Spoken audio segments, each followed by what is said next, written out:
बात कर लेते दिल्ली एनसीआर में कोहरे की चादर बिछी हुई है और इसके चलते विजिबिलिटी बेहद कम है। विजिबिलिटी कम होने से ट्रैफिक पर बुरा असर पड़ रहा है। गाड़ियां रोड पर रेंग रही हैं, जिसके चलते कई जगहों पर जाम की स्थिति हो रही है। कोहरे के साथ ही प्रदूषण की मार भी झेलनी पड़ रही है और आज भी दिल्ली एनसीआर की हवा में कोई सुधार नहीं हुआ है।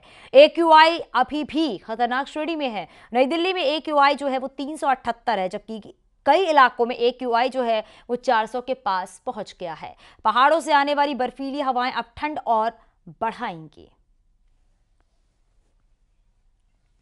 तो दिल्ली एनसीआर में कोहरे की चादर साफ तौर पर देखी जा सकती है और कोहरे होने की वजह से विजिबिलिटी बेहद कम है।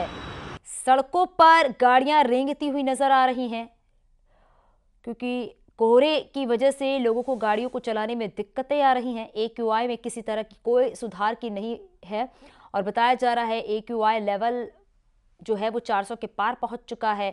तो दिल्ली एनसीआर में कोहरे की चादर साफ तौर पर देखी जा सकती है और कोहरे की वजह से जाम की स्थिति भी देखने को मिल रही है। अब सोचिए, जब कोहरे की वजह से आने जाने वाले लोगों को कितनी समस्याएं हो रही हैं और कोहरे की वजह से लोगों को गाड़ियां बहुत धीमी चलानी पड़ रही है, क्योंकि विजिबिलिटी बेहद कम है और AQI में किसी तरह का कोई सुधार नहीं है। एयर क्वालिटी इंडेक्स जो है वो बेहद ही खराब है। पर शुरू होते ही दिल्ली में मौसम का मिजाज बदलने लगा है, क्योंकि यहाँ पे हवाओं का रुख बदल गया है। अब दिल्ली में उत्तर की ओर से हवाएं आने लगी हैं। इसके चलते तापमान में गिरावट होना भी शुरू हो जाएगा, क्योंकि पहाड़ों की ओर से आने वाली ये हवाएं दिल्ली में कपकपी पैदा करेंगी। वहीं प्रदूषण का स्तर जस का तस बना हुआ है। मैं अपने वीडियो जर्नलिस्ट से कहूंगा, कैमरे की नजर से दर्शकों को दिल्ली में प्रदूषण की स्थिति को दिखाएं। आप देख सकते हैं किस तरीके से दिल्ली के आसमानों में धुंध छाई हुई है। अगर बात करें नई दिल्ली में AQI की, तो यहाँ पे 378 AQI बना हुआ है। वहीं कई इलाके ऐसे भी हैं जहां पर एयर क्वालिटी इंडेक्स का औसत 400 के आसपास बना हुआ है। लिहाजा दिल्ली वासियों को अभी प्रदूषण से राहत नहीं मिल पा रही। वहीं जैसे ही तापमान में गिरावट होगी, कोहरा छाएगा, तो ऐसे में प्रदूषण के जो कण हैं वो भी नमी के चलते वातावरण की निचली सतह पर बने रहेंगे। ऐसे में दिल्ली में प्रदूषण बढ़ना लगभग और तय माना जा रहा है। वीडियो जर्नलिस्ट प्रकाश गुप्ता के साथ संदीप पांडे, न्यूज 18 दिल्ली। यूपी के कई जिलों में भी घने कोहरे की चपेट में है और आपको हमने तस्वीरें भी दिखाई हैं किस तरीके से। अब जो तस्वीरें हम आपको दिखाने जा रहे हैं वो महाराजगंज, शाहजहांपुर और बुलंदशहर की है। कोहरे के चलते विजिबिलिटी बेहद कम हो गई है, जिससे कि गाड़ियों की रफ्तार भी थम सी गई है, साथ ही ठंड भी बढ़ गई है। 3 तस्वीरें आप जरा देखिए, महाराजगंज, शाहजहांपुर और बुलंदशहर की तस्वीरें आप देख रहे हैं किस तरीके से विजिबिलिटी बेहद कम हो गई है और धीरे धीरे करके ठंड जो है वो भी अब बढ़ने लगी है। तो कोहरे की वजह से रफ्तार धीमी हो गई है और रफ्तार धीमी होने की वजह से जाम की स्थिति भी कई जगहों पर देखने को मिल रही है। तो यूपी के कई जिलों में कोहरे की वजह से लोग सड़कों पर जो गाड़ियां चला रहे हैं उन्हें तमाम दिक्कतों का सामना भी करना पड़ रहा है। 3 तस्वीरें आप अपने टीवी स्क्रीन पर देख रहे हैं, महाराजगंज, शाहजहांपुर और बुलंदशहर की ये तस्वीर। तो बढ़ते पॉल्यूशन को देखते हुए AQI जो है वो बेहद खराब लेवल पर देखा गया है, बेहद खराब स्तर पर देखा गया है और उसके साथ कोहरे की चादर होने की वजह से देखा जा रहा है कि सड़कों पर गाड़ियां रेंगती हुई नजर आ रही हैं और विजिबिलिटी बेहद कम है, जिससे कि गाड़ियों की रफ्तार जो है वो बेहद ही कम हो गई है। एयर क्वालिटी इंडेक्स जो है वो भी बेहद खराब स्तर में देखा गया है। 3 तस्वीरें लगातार आप देख रहे हैं और सोचिए, सुबह के वक्त लोगों को गाड़ी की हेडलाइट जलाकर ही गाड़ी चलानी पड़ रही है और गाड़ियां जो हैं वो रेंगती हुई सड़कों पर नजर आ रही हैं और धीरे धीरे करके ठंड जो है वो बढ़ती जा रही है, क्योंकि मौसम में लगातार बदलाव देखा जा रहा है।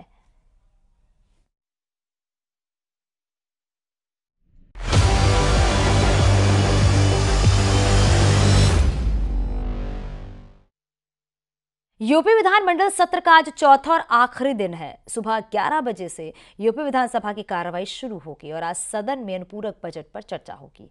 इसे पास कराया जाएगा। अनुपूरक बजट पर चर्चा के दौरान ही नेता प्रतिपक्ष और नेता सदन सीएम योगी आदित्यनाथ आज विधानसभा में बोलेंगे। इस पर शीतकालीन सत्र 4 दिनों का है।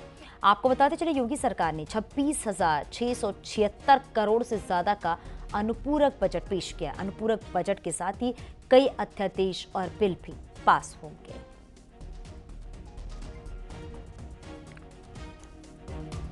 तो शीतकालीन सत्र का आज चौथा और आखिरी दिन है।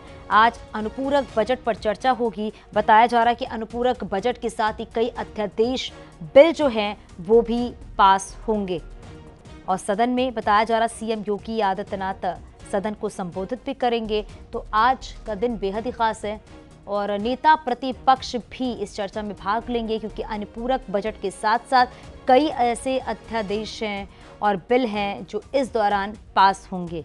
इस बार शीतकालीन सत्र जो है वो 4 दिन का है और आज आखिरी दिन है। हालांकि विपक्षी लगातार इस बात को मुद्दा बनाकर ये कहना चाह रही थी कि शीतकालीन सत्र 4 दिन नहीं बल्कि 10 दिन का होना चाहिए, क्योंकि चर्चा का और वक्त मिल जाता है।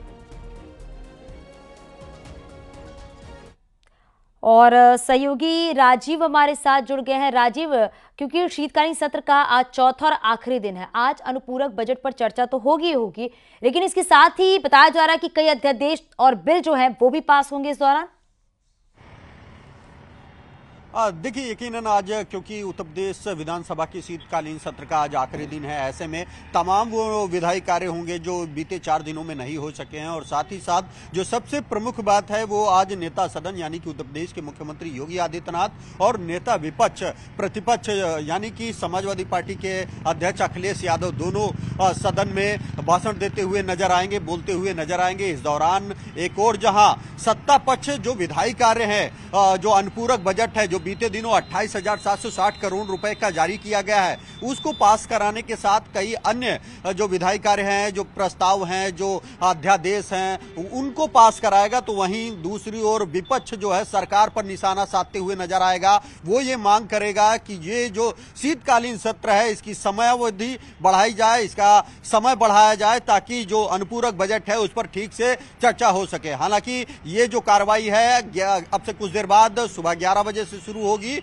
और दोनों ही तरफ के लोग, चाहे वो विपक्ष के नेता हो या फिर सत्ता पक्ष के नेता हो, वो अनुपूरक बजट पर चर्चा करते हुए नजर आएंगे। क्योंकि आज सत्र का अंतिम दिन है, तो ऐसे में ये सत्र काफी हंगामेदार रहने वाला है। आपने बीते दिनों भी देखा कि चाहे कल हो या फिर जब से ये सत्र शुरू हुआ है, लगातार सत्ता पक्ष के जो ये कोशिश है कि वो जो उत्तर प्रदेश के विकास से जुड़े तमाम अध्यादेश आए हैं, तमाम बिल हैं, तमाम प्रस्ताव हैं, अनुपूरक बजट में जो व्यवस्था की गई है उसको पास कराने की कोशिश की जाए। तो दूसरी ओर विपक्ष, चाहे वो बेरोजगारी का मुद्दा हो, किसानों का मुद्दा हो या फिर भ्रष्टाचार और कानून व्यवस्था का मुद्दा हो, उसको लेकर सरकार को घेरता हुआ नजर आ रहा है। और साथ ही साथ ये आरोप लगा रहा है कि ये बहुत ही छोटा सत्र आयोजित किया गया है। ऐसे में इसका समय बढ़ाना चाहिए ताकि मजबूती से जो विपक्ष है वो अपनी बात अनुपूरक बजट पर चर्चा कर सके और जनता के हित को लेकर जो तमाम मुद्दे हैं उनको सदन में रख सके। लेकिन पहले से ही ये तय था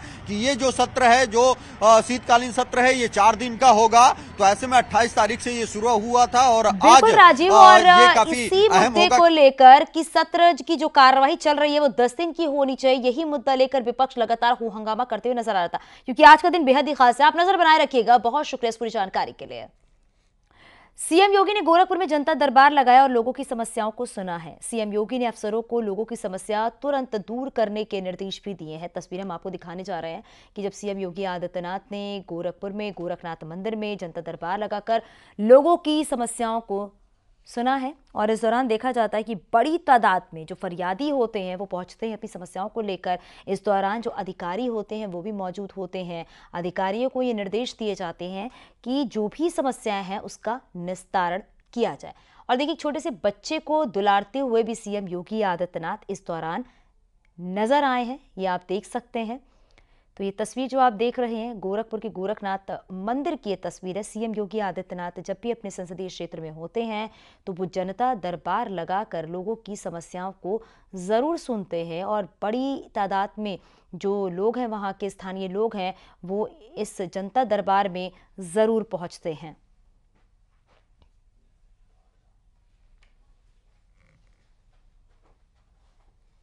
आगरा में इनकम टैक्स ने रेड की है। मुंशी पन्ना मसाले के ठिकानों पर इनकम टैक्स की टीम ने रेड की है तो हड़कंप मच गया है। दुकान, फैक्ट्री और घर पर टीम मौजूद है। टैक्स में हेराफेरी के साथ ही आय से अधिक संपत्ति की सूचना मिली थी, जिसके बाद अलग अलग जिलों की इनकम टैक्स की टीमों ने एक्शन लिया। तो टैक्स में हेराफेरी पर यह एक्शन लिया गया है। आय से अधिक संपत्ति की जानकारी मिलने के बाद ये कार्रवाई देखने को मिली है। तो आगरा से यह खबर सामने आई है जहां पर इनकम टैक्स का छापा देखने को मिला। आगरा में मुंशी पन्ना के ठिकानों पर इनकम टैक्स की टीम ने छापेमार कार्रवाई को अंजाम दिया है। टैक्स में हेरफेर और आय से अधिक संपत्ति की सूचना मिलने पर इनकम टैक्स की टीम पहुंची है और छापेमार कार्रवाई को अंजाम दे रही है। तस्वीरें आप सामने देख सकते हैं कि किस तरीके से यहाँ पर बाहर पुलिस बल तैनात कर दिया गया है, अंदर टीमें मौजूद हैं और छापेमार कार्रवाई को अंजाम दे रही हैं। जो कागजात हैं वो खंगाल रही हैं, इलेक्ट्रॉनिक डिवाइस हैं टीम ने कब्जे में ले लिए हैं। किसी को अंदर जाने की अनुमति नहीं है। आपको बता दें कि मुंशी पन्ना काफी फेमस मसाले हैं। टीम को सूचना मिली थी कि टैक्स में हेरफेर किया जा रहा है, जिसके बाद टीम ने रावतपाड़ा स्थित मुंशी पन्ना की दुकान, एतमादपुर में फैक्ट्री और घर पर छापेमार कार्रवाई को अंजाम दिया है। लगभग 12 से 13 टीमें बताई जा रही हैं जो छापेमार कार्रवाई में शामिल हैं और छानबीन कर रही हैं। छोटी से छोटी टैक्स की जानकारी ली जा रही है, ट्रांजैक्शन अकाउंटों को चेक किया जा रहा है। इतना ही नहीं, जो इलेक्ट्रॉनिक डिवाइस है टीम ने कब्जे में ले लिए हैं और उन इलेक्ट्रॉनिक डिवाइसों की भी जांच की जा रही है। ये पहली बार नहीं है, 2015 में भी एक सर्च अभियान मुंशी पन्ना के ठिकानों पर इनकम टैक्स की टीम ने चलाया था। उसके बाद अब एक बार फिर से इनकम टैक्स की टीम छापेमार कार्यवाही मुंशी पन्ना के ठिकानों पर करती हुई नजर आ रही है। अब देखने वाली बात यह होगी इनकम टैक्स की टीम को क्या बड़ा हाथ लगता है, ये छापेमारी के बाद ही पता चल सकेगा। कामिर कुरैशी, न्यूज़ 18 आगरा। ग्रेटर नोएडा में थाना बादलपुर पुलिस और गौ तस्करों के बीच मुठभेड़ हुई है। इस मुठभेड़ में 2 गौ तस्कर गोली लगने से घायल हो गए हैं, जबकि उसका एक साथी अंधेरे का फायदा उठाकर मौके से फरार हो गया है। इनके पास से तमंचा, कारतूस, रस्सा, बोरा और छुरी बरामद कर ली गई है। पुलिस अब इन बदमाशों का आपराधिक इतिहास भी खंगालने में जुटी हुई है। तो गौ तस्कर गोली लगने से घायल हुआ है। बताया जा रहा है कि एक गौ तस्कर जो है अंधेरे का फायदा उठाकर मौके से फरार हो गया है। पुलिस को बड़ी सफलता हाथ लगी है। ग्रेटर नोएडा में गौ तस्करों से जो पुलिस की मुठभेड़ हुई है उस वक्त की तस्वीरें भी आप अपनी टीवी स्क्रीन पर देख रहे हैं। और पुलिस के शिकंजे में 2 गौ तस्कर आए हैं, जिसकी काफ़ी लंबे समय से तलाश की जा रही थी और अब जाकर पुलिस को बड़ी कामयाबी हाथ लगी है। पुलिस का एक्शन देखने को मिला है। ये तस्वीरें आप देखिए उस वक्त की है जब ये मुठभेड़ हुई। एक शातिर हालांकि अंधेरे का फायदा उठाकर मौके से फरार हो गया है। अब उसकी भी तलाश की जा रही है। तो ये एक्सक्लूसिव तस्वीर आप देख रहे हैं न्यूज़ 18 उत्तर प्रदेश उत्तराखंड पर।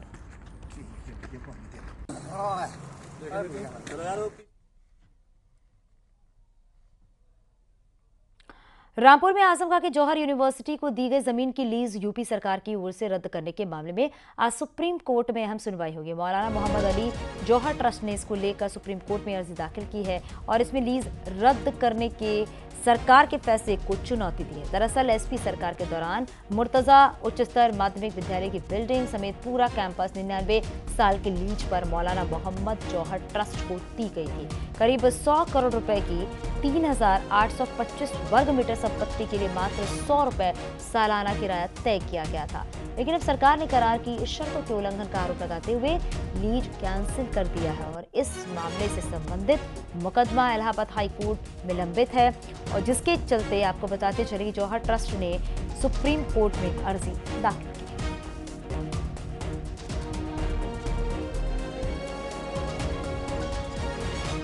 तो सुप्रीम कोर्ट में आज अहम मामले की सुनवाई है। योगी सरकार ने जमीन की लीज जो है वो फिलहाल रद्द कर दी है। इलाहाबाद हाई कोर्ट में याचिका पेंडिंग थी, लेकिन जौहर ट्रस्ट यूनिवर्सिटी के मामले में देखा जाएगा कि आज अहम सुनवाई होनी है। जमीन की लीज रद्द मामले में पूरी सुनवाई है। सुप्रीम कोर्ट की तरफ से क्या टिप्पणी आती है ये भी हम आपको अपडेट करेंगे। दरअसल जौहर ट्रस्ट ने दी है सुप्रीम कोर्ट में चुनौती और उसी चुनौती पर आज अहम सुनवाई होनी है।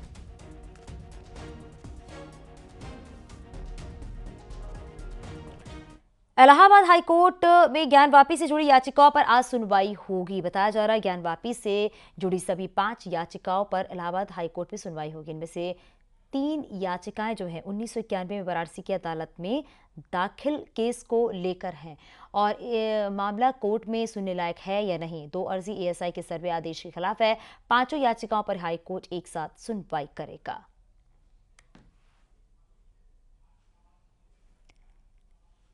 तो इलाहाबाद हाईकोर्ट में अहम सुनवाई होगी और केस सुनने लायक है या फिर नहीं है, इससे जुड़ी 3 केसेस हैं। एएसआई के सर्वे आदेश के खिलाफ 2 याचिकाएं हैं और इसी को लेकर आज ज्ञान वापी मामले में अहम सुनवाई होगी।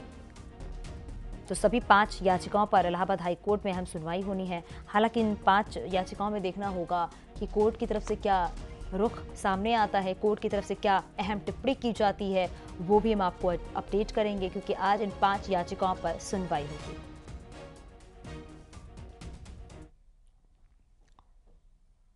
आगे भी खबरें जारी हैं। रुकिए छोटे से ब्रेक के लिए, चलते लौटते हैं।